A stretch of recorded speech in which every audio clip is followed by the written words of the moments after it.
अलाख निरंजन, अलाख निरंजन, जय भोलेनाथ।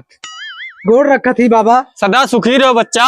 बाबा सुखियत ना है, हमरे जीवन में बहुत दुख तकलीफ बाटे। हमरे घरे में बरकत ना हो था बाबा, आवा चला देख ला। चल बच्चा, देखा था ही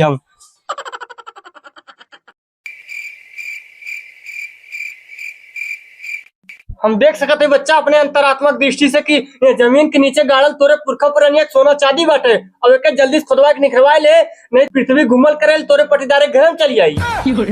ठीक बा बाबा, हम तुरंत खुदवाई। लाओ बच्चा, बाबा कुछ खियाओ पियाओ। बाबा चला बैठा, हम खियावत है। ला बाबा खा ला। बच्चा तनी एकरे साथवा सलादो ले उते खनवा खवात निक से। बाबा रोटी एक निचवा सलादवा बाटे। हाँ बाटे तो। रोटी तेरे सलाद रखा हो, सलाद तुम्हें दिखाता है ना हो। जमीनी तेरे तू कैसे सोना चांदी देख ले है। मार सारे के ढोंगी बाटे।